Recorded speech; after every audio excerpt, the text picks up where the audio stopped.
If you are serious about maximizing revenue you're driving to your e-commerce shop from email and SMS marketing, you know that segmentation is key. And that's also probably why you watched my previous video where I covered the basics of segmentation strategy, why do segmentation, what are the different segments to use for different types of scenarios. And in this video, we're diving super deep into actually building those segments in my email marketing platform of choice, Klaviyo. If you're also using Klaviyo or thinking about using Klaviyo, this video is for you. Make sure that you watch until the end because we're going to cover lots of different types of segments and some of them are a little bit more tricky than the others. Also, it's probably the most updated video on YouTube for Klaviyo segmentation using their newest segmentation UX. So if you have a bunch of other tabs open for this topic, you can safely close them now and watch this video. If you're new here, my name is Kasey. I run Luck & Co agency where we help 7, 8, and 9-figure e-commerce brands maximize their revenue from email and SMS marketing. Email and SMS for e-commerce is the only thing we do. Literally, we don't do ads, social media, nothing else. And so that allows us to go very, very deep. And on this channel, I share the tips and tricks and strategies and tactics that took us years to come up with and perfect. And so thank you for watching. If you would like to like this video or subscribe to the channel, both of those things help me a ton and they will help you become a much better marketer as well. So now, without further ado, let's dive right in. Okay, so we're going to start with the most basic segment that every marketer should have in their Klaviyo account, and that is an engagement-based segment. Let's click Create New and then Create Segment. And let's call it 30 days engaged. And then I'm just going to put YouTube in parentheses so that I know that I need to delete these segments later, but you don't need to do that, obviously. Okay, so let's start with the basic definitions of engagement. And that is that somebody has opened or clicked on an email. So we do what someone has done or not done. And then over here in the dropdown, we search for opened email at least once in the last 30 days, because this is a 30 days engaged segment. That's exactly what we want. And then from here on, we're going to keep adding different conditions. So add a condition and we're going to connect them with the or connector. So what someone has done, opened email, or what someone has done, clicked email at least once in the last 30 days. Or what someone has done, subscribe to email. So all of these things I'm just searching in the drop-down menu and then selecting subscribe to email marketing at least once in the last 30 days. Because if somebody subscribed in the last 5 days, for example, and they haven't opened or clicked yet, maybe because they haven't had enough time, but they subscribed very recently, that is also an indication of engagement, and that's why we want to include that here. And then a lot of people and a lot of brands kind of stop here, and that's how they define engagement. At Luck & Co, we like to use wider definitions of engagement, which also include website activity. So we would also add conditions such as what someone has done, active on site at least once in the last 30 days, or what someone has done, added to cart at least once in the last 30 days, or what someone has done, viewed product at least once in the last 30 days, or what someone has done. Sometimes we add checkout started as well. So checkout started at least once in the last 30 days. And over here, you want to choose the checkout started event for your shopping platform. So we're using Shopify with lots of brands that we work with, although we also use other ones. Shopify is the most standard one for sure. So you'll see Shopify in a lot of my examples, but if you use another shopping platform, make sure that you customize this to your shopping platform. Okay, and then the last condition that I want to add is actually going to be connected with the and connector. And if someone can or cannot receive email marketing, and here we want to say can receive email marketing. And so that last definition, can receive email marketing, is going to remove everybody who is suppressed or unsubscribed. Because technically they're still in your Klaviyo account, and unless you add this definition, they're going to be counted towards the segment size. However, when you use this segment to send campaigns, anybody who is suppressed is automatically going to be excluded. So Klaviyo is not going to send to anybody who is suppressed. However, when I look at the sizes of my segments, it's important for me to view the actual number of people who I would be potentially emailing. And that's why I always add this last definition if someone can receive email marketing, simply so that I know I have the most accurate view of my segment sizes. And one last little caveat that I'm going to cover here, if you are in EU, European Union, or another country or region that treats email privacy more strictly, the way that European Union does with GDPR, you need to click this little filter icon and then add because person subscribed. And the differences here is if somebody, specifically with Shopify, if somebody is checking out or making a purchase and they have not checked that checkbox in the Shopify checkout that says, yes, I do want to receive marketing, they will be in your Klaviyo account with the status never subscribed. And technically, you could send them emails. And so if you want to exclude people like that, you will want to add this filter. So this makes your segment tighter, makes it smaller. If you remember, so look at this number. So right now we have 22,000 people. If we remove this little filter, we have 28,000 people. In the United States, you can currently get away with not doing that and sort of taking implicit consent as opposed to explicit consent. So a lot of brands don't add that filter. So it's totally up to you and, of course, up to where your audience is based. At this point, we click Create Segment. And Klaviyo is going to take some time to create it. And then voila, there you go.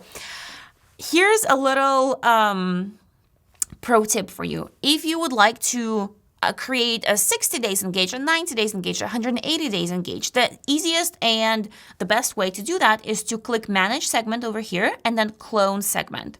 And over here, I'm just changing 30 to 60 everywhere. I'm actually going to copy the number 60 and then add 60, 60. I'm not going to add 60 here. I'm going to tell you why in a second. But then everywhere else, 60, 60, 60, and then 60. And then you just click clone, and then you have your second segment, and then the third and the fourth, and so on. The reason I didn't change 30 to 60 in this part of the definition, so what someone has done, subscribe to email marketing at least once in the last 30 days, is because this particular thing, I only care if they subscribed in the last 30 days, because that's when that indicates true engagement. Remember, the reason we're adding this part of the definition is if somebody hasn't had a chance to open or click yet because they're recently subscribed. So even when we're opening up the definitions to 60 days, I keep this one 30. Maybe it's debatable, but that's how I do it and that's what I recommend. Now that we have our engagement segments, let's create the unengaged 90-day segment. And that is the segment that you will frequently want to exclude from your campaigns. So like last time, I'm going to click Create New and then Create Segment. And I'm going to name this one Unengaged 90 Days. And then again, just YouTube in parentheses. And this time, instead of doing what someone has done or not done, we're doing properties about someone. So properties about someone created at least 90 days ago, because we only want to take profiles that are not recent. So they were created 90 days ago or more.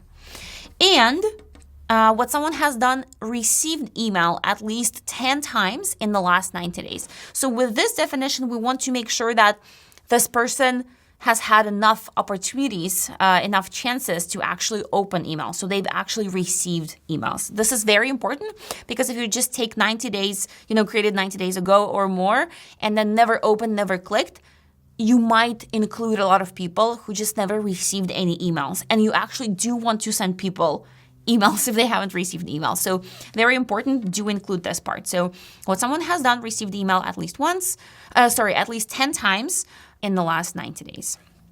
And then you click and what someone has done or not done, opened email 0 times in the last 90 days. So they've received at least 10 emails in the last 90 days. They opened email 0 times. And then you click and what someone has done, clicked email 0 times, again in the last 90 days. And then like last time we do, and if someone can or cannot receive marketing, can receive email marketing. And again, with this one, we just want to be looking at an accurate number in terms of how many profiles are in this segment. So for us, there are 2,600 people in here. But if we remove this part of the definition, we're going to see many, many more people, because that will include suppressed people. Oh, that probably means we're suppressing profiles regularly in this account. But otherwise, if you don't, that's what you're going to see. If this video has been helpful so far, don't forget to like the video and also subscribe to the channel. Both of those things are incredibly, incredibly helpful. And always check out the description under the video. I always put fun links in there. There's a program that I'm working on for email strategists, if you're interested in that. There's a Flow Master program that we sell to newer and smaller brands. So lots of fun things happening in the video descriptions. Don't forget to check them out. And as we're speaking about segments that we exclude from campaigns, let's create a segment of recent purchasers, because oftentimes we actually want to exclude a segment like that from the campaigns that we do. So I'm gonna call this purchased 21 days. And this could be any time frame that works for your brand. So in a lot of cases, 21 days is sort of the magic number. But if it makes more sense to include 60 days purchasers from your campaigns, by all means do that.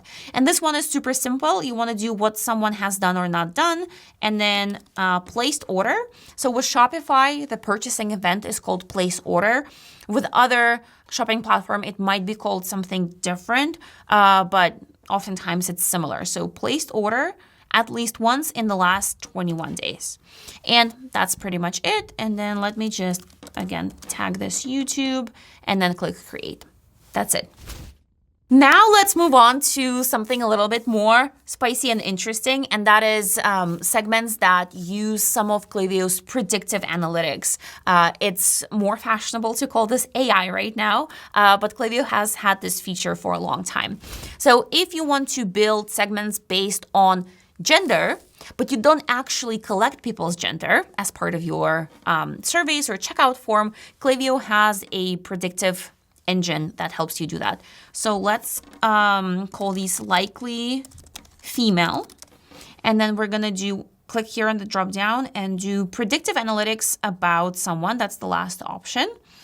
And then we want to do, let's search for gender. So predicted gender is likely female, likely male, or uncertain. So let's do likely female, and then let's add a condition and that last one that we like to do, if someone can receive email marketing. And again, if you're not collecting people's gender in any other way, this is your best predictor of gender. So based on this, in this particular account I'm looking at, there are about 18,000 female subscribers, likely female subscribers, who are currently active subscribers because they can receive email marketing. If you're collecting gender, then you would want to find those custom properties that you do have in your account. So for example, or actually, let's delete this because we want to do or, and do properties about someone. If you do collect gender, it would be within properties. And then let's search for gender. So I don't have gender in this account, but if you were collecting it, you'd probably have it here. Maybe my Okendo collects gender. Sometimes it does. I don't think I'm collecting that here. Family name, given name, etc. So you could add definitions here or parts of the definition and then expand your segment this way. Now let's build a segment that's all about your VIP customers. Of all the profiles that you have in Klaviyo, how do you find those people who spend a lot with you and who come and purchase from you very frequently? Those are typically the definitions of VIP customers. So let's go and build that segment. I'm going to call these VIP customers. And the first thing that we want to check for is that they've purchased from you multiple times. So what someone has done, placed order, is at least, so we're changing this one to is at least, I'm going to say 3. And this number obviously depends a lot on your business. So if your product has a very high purchasing frequency, if it's something that the person has to refill every 30 days, then you probably want to pick a higher number. But for me, it would be 3. And then I do overall time. And again, of course, if you want to do, instead of overall time, you want to do in the last year, in the last 2 years, all power to you, go ahead and do that. But a more standard way to define this would be overall time. And then let's do or what someone has done. And the event that I want to pick is ordered product value is at least, and this is the value of all their purchases. So let's do 300. Again, overall time. And then let's do, and they can still receive email marketing. So they have not unsubscribed. But if you didn't care about the subscription status, you just wanted to reach those customers like for a survey or something else, a thank you, you don't need that last part of the definition, but I do because I want to be sending them campaigns. So I have 7,800 people like that in my account right here. And then, of course, if there are other ways to define VIP customers, you'd add them here with the OR connectors. But typically, the total value of their orders or how many times they've purchased with you are the two go-to definitions for VIP customers. Okay, now let's pretend that you wanted to do a campaign that would be upselling or cross-selling product B to those who purchased product A. Or in general, a lot of times you do want to segment based on which product the person purchased for one reason or another. Here's how to do that. Let's call this purchased A. And then you want to go and find what someone has done, placed order, or actually in this case, let's do ordered product. Ordered product at least once, overall time, again, adjust this as needed. And then this little filter icon is actually super powerful. So if you're just wandering around and want to find more ways to segment, just click on that filter and then go through all the possible options. And that's typically how you learn segmentation. And then over here in the drop-down menu, you want to find the word name, and that's going to be the name of the product. So name, and then all of your products are going to be listed here. So when you're looking for a particular product, just start typing it in, and then it will show up in the drop-down menu. And so what someone has done, ordered product at least once, overall time, where the name of the product is A in our scenario. And then again, you can add that definition and they can receive email marketing. Or for example, you wanted to see everybody who purchased product A 2 times or more. So then you would change that from at least once to equals 2 overall time, for example, or say is at least 2. So that means 2 or more. And that could be very interesting because maybe that's another VIP group right there, somebody who's repurchasing the same product over and over again. Sometimes brands ask me, how do I look at people who purchased during Black Friday, Cyber Monday, or who purchased during a sale? And there are multiple ways to do that. The easiest way is probably to define that with the time parameters. So let's just edit this and say Black Friday, Cyber Monday shoppers. And we're going to do ordered product. That also works, but I kind of like placed order more. I'm going to put on screen the difference between place order and ordered product because they both indicate a purchase, but there's a difference in how those metrics work. So placed order is at least once. And then let's change the dates and say between dates. And then you just pick, like, let's say November 1st and December 1st. And that's your November 2023 or November 2024 purchasers. If you had a very defined Black Friday week or promotion time, like most brands do, those are the dates you'd put in here. And then another way to do that is if you had a specific discount code, you can segment by discount code. So let's try to do that. Place order at least once. Let's just do overall time for simplicity here. And then add that little filter. And then let's say discount codes contain, and then you put in the discount code that your shoppers used during a particular promotion. And then finally, I also want to show you how to create a segment of people who have loyalty and rewards points, because a lot of brands use loyalty and rewards points, and it's not always intuitive how to build that segment. So let's call these loyalty points equal 100. And over here, instead of what someone has done or not done, which is, as you've probably noticed, our go-to choice in the dropdown, this time we're going to do properties about someone. So the loyalty points are almost always, if not always, are stored as a profile property in Klaviyo. So regardless of which loyalty platform you use, they're usually stored as the profile property. So let's do loyalty points. So in this case, I'm using Smile as my platform. So Smile points balance and then equals, and then you do, so in my case, it's 100. And then again, I want to do if someone can receive email marketing. Okay, great. I'm going to put on the screen here the different profile properties for points based on which platform, loyalty and rewards platform you use. So the industry leaders are Smile, Yatpo, which used to be called Swell, but now it's just called Yatpo, I believe, Loyalty Lion, and maybe there is one or two more. So we're going to put all of that on the screen so that you can easily segment based on that in your account. I think that's it for this video. Hopefully this was helpful. If I missed a segment or if I missed to show a particular thing about segmentation, please definitely let me know in the comments. I'd love to hear from you. And then if you have requests for more videos or any feedback or anything at all, please say hi in the comments. I always respond to everybody, or I do my best to respond to everybody. And thank you so much for watching until the end. Like, subscribe, and I will see you in the next video.